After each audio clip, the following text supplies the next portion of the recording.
सोचिए, भरी रात सभा में महारथी बैठे हैं, शस्त्रों के धनी, वचनों के पक्के, नीति के झांता, और बीच में एक स्त्री न्याय मांग रही है। उसका प्रश्न सरल था, मुझे किस अधिकार से दांव पर लगाया गया?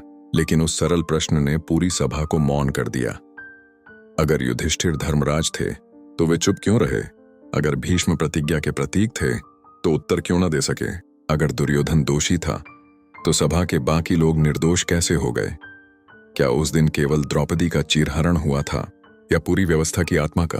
कहते हैं महाभारत का युद्ध उसी क्षण तय हो गया था। तो असली गलती किसकी थी?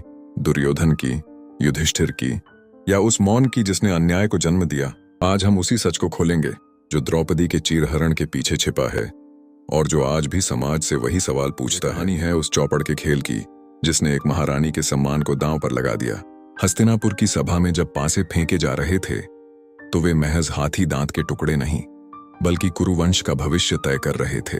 शकुनी की कुटिल चालों और छल से भरे पासों के सामने धर्मराज युधिष्ठिर एक एक कर अपना सब कुछ हारते चले गए। उन्होंने अपना राज्य, अपनी संपत्ति, अपने भाई और यहां तक कि स्वयं को भी दांव पर लगाकर हार दिया। जब उनके पास कुछ नहीं बचा तो शकुनी ने उन्हें उकसाया और युधिष्ठिर ने उस क्षण की विवशता में अपनी पत्नी द्रौपदी को दांव पर लगा दिया।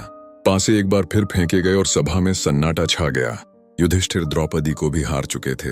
इस विनाशकारी जीत के अहंकार में चूर दुर्योधन ने अपने भाई दुशासन को आदेश दिया, जाओ और द्रौपदी को इस सभा में लेकर आओ, वह अब हमारी दासी है।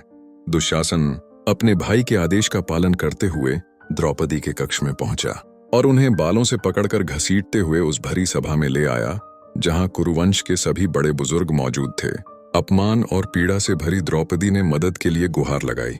उन्होंने भीष्म पितामह, गुरु द्रोणाचार्य और महात्मा विदुर जैसे न्याय के संरक्षकों की ओर देखा और पूछा, क्या इस सभा में कोई भी धर्म का रक्षक नहीं है?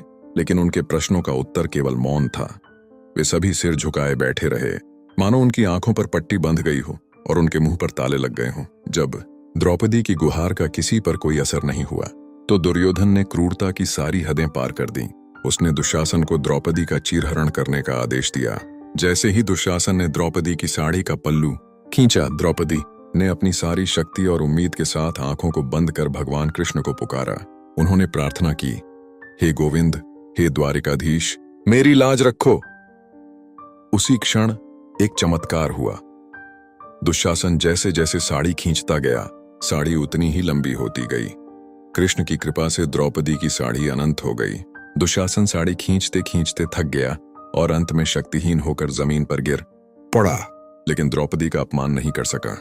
यह घटना महाभारत के इतिहास का एक काला अध्याय है, लेकिन यह एक गहरा सवाल भी खड़ा करती है। द्रौपदी के इस अपमान का असली दोषी कौन था? क्या यह युधिष्ठिर का जुए का व्यसन था जिसने उन्हें इस हद तक अंधा कर दिया? क्या यह दुर्योधन की ईर्ष्या और नफरत थी जिसने उसे इतना नीचे गिरा दिया? या यह शकुनी की कुटिलता थी जिसने इस पूरे विनाश की नींव रखी? या फिर सबसे बड़े दोषी वे ज्ञानी और शक्तिशाली बुजुर्ग थे जो धर्म को अपनी आंखों के सामने मरते हुए देखते रहे और चुप रहे? आपकी राय में अधर्म के इस भयानक प्रदर्शन के लिए किसे जिम्मेदार ठहराया जाना चाहिए?